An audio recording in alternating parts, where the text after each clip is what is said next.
আজকের এই গল্পটা একজন এমন মানুষের, যে মানুষটা ইসলামকে শেষ করে দিতে বের হয়েছিল, কিন্তু সেই মানুষটাই ইসলামের সবচেয়ে শক্তিশালী রক্ষক হয়ে যায়।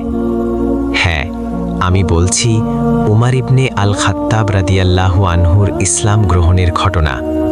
এই ঘটনা শুনলে আপনার ঈমান কেঁপে উঠবে।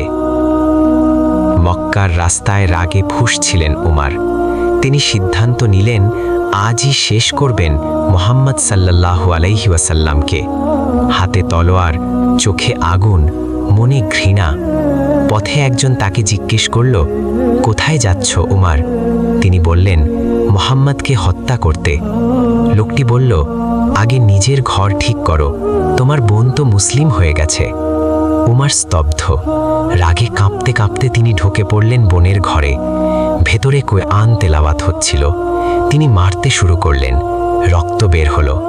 কিন্তু বোন বললেন, উমর, তুমি যা খুশি করো, আমরা ইসলাম ছাড়ব না। এই কথাটা উমরের বুক কাঁকিয়ে দিল। উমর বললেন, আমাকে ওই কিতাবটা দাও। তিনি পড়লেন সূরা তহার আয়াত। তার হাত কাঁপতে লাগলো, চোখে পানি, কঠিন হৃদয় নরম হয়ে গেল। তিনি বললেন, আমাকে মুহাম্মাদের কাছে নিয়ে চলো। তিনি গেলেন দারুল আরকামে। দরজা খুললেন নবীজি সাল্লাল্লাহু আলাইহি ওয়াসাল্লাম। উমর কাঁদতে কাঁদতে বললেন, আমি সাক্ষ্য দিচ্ছি আল্লাহ ছাড়া কোনো উপাস্য নেই এবং আপনি আল্লাহর রাসূল। ঘর কেঁপে উঠল তাকবীরে। সেদিন ইসলাম শক্তি পেল। যে মানুষটা ইসলাম শেষ করতে বের হয়েছিল, সেই হলো ইসলামের ঢাল।